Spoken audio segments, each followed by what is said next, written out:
RivalryRage.com was a website that was built around the idea of having different sports teams, whether it's football, baseball, NASCAR, soccer, etc., build rivalry fans against each other and allow them to come online and basically talk smack to each other.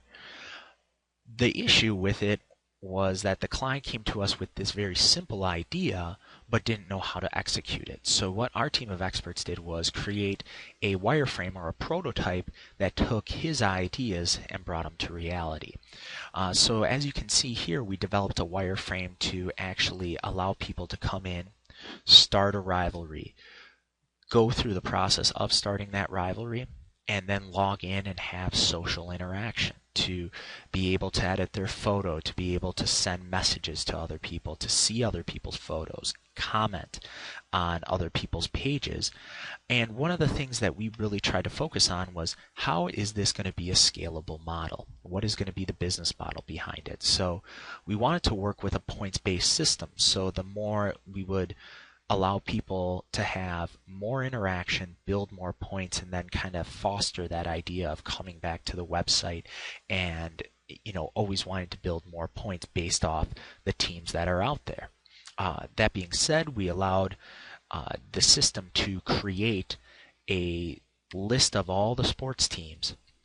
Then from there, people could find those sports teams, start a rivalry with that sports team, and then actually be able to interact and see who's the top rivals, who's talking the most smack, who's uploading the most videos, who's interacting with the fans, who's adding it to their rivals, and then see a turf battle on who is the champion.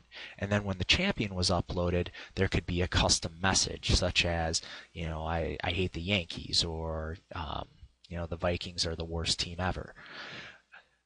From there, we also had to incorporate a administrative area that would allow the owner of Rivalry Rage to not only manage banners on the website and target them towards specific people. So for example, they could select, I only want this banner to be sent or displayed to males or between a certain age, and even select target zones, so it would only be displayed on the home page or on rivalry pages.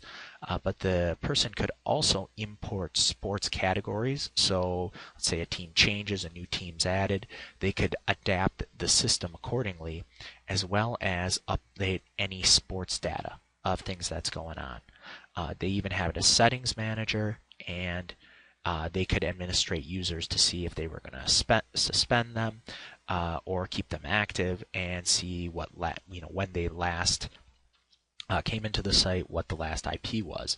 All these things were created based a lot on functionality. So we wanted to make sure that this blueprint was a clear depiction visually for the client to say, yes, that's what I want, and then two, for our coders to then be able to build it, which became the end result of RivalryRage.com. So if you go through RivalryRage.com, you'll see that it's all set up in a very, very similar format, to where you can go through this process and see a lot of the same things that were on the wireframe.